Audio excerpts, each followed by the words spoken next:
ईद का दिन था। पूरा मदीना खुशियों में डूबा हुआ था। हर घर में जश्न का समा था। लोग एक दूसरे से गले मिल रहे थे, खुशियां बांट रहे थे। हर बच्चे के चेहरे पर एक नई चमक थी, नए कपड़ों की खुशी थी। लेकिन उसी मदीना में एक घर ऐसा भी था जहां खुशियों की रोशनी नहीं बल्कि खामोश आंसू थे।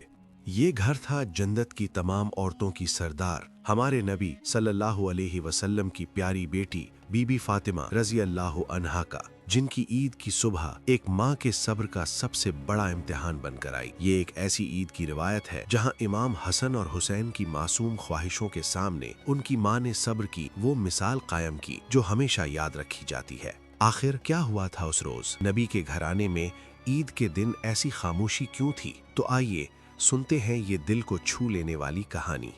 ये ईद पहली ईदों जैसी बिल्कुल नहीं थी। रसूल खुदा हजरत मोहम्मद सल्लल्लाहु अलैहि वसल्लम के इस दुनिया से पर्दा फरमा जाने के बाद अहले बैत पर गम का एक पहाड़ टूट पड़ा था। उनके विसाल का गम इतना गहरा था कि जिंदगी की हर खुशी बेमायने लगती थी। बीबी फातिमा रजी अल्लाह अन्हा अपने बाबा के जाने के बाद अक्सर गमगीन और खामोश रहती थी। उनका दिल हर पल अपने बाबा की यादों में खोया रहता। उसी गम के साए में ईद का चांद दिखा।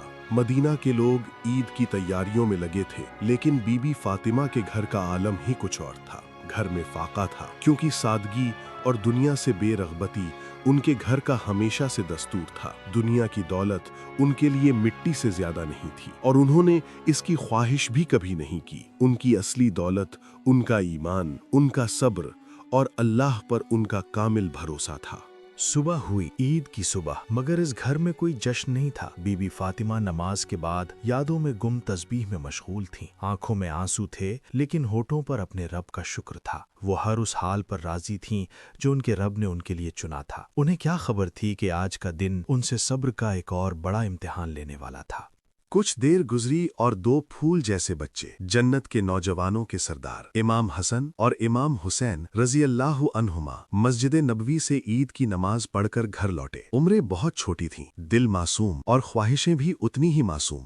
गलियों से गुजरते हुए उन्होंने मदीना के दूसरे बच्चों को देखा, जो रंग बिरंगे नए कपड़े पहने खुशी से इधर उधर भाग रहे थे और एक दूसरे को ईद मुबारक कह रहे थे। ये सब देखकर उनके मासूम दिलों में भी एक आरजू जागी। वो दौड़ते हुए अपनी प्यारी अम्मा के पास आए। चेहरों पर एक मासूम सा सवाल था। बड़े अदब के साथ अपने नाना की तरबियत का असर दिखाते हुए इमाम हसन ने पूछा, अम्मा जान, आज ईद है, मदीना के सब बच्चों ने नए कपड़े पहने हैं, हमारे नए कपड़े कहाँ हैं? उनकी छोटे भाई इमाम हुसैन ने भी वही बात दोहराई और उम्मीद भरी नजरों से अपनी अम्मा को देखने लगे। उनके लिए तो ईद का मतलब ही नए कपड़े और ढेर सारी खुशियां था।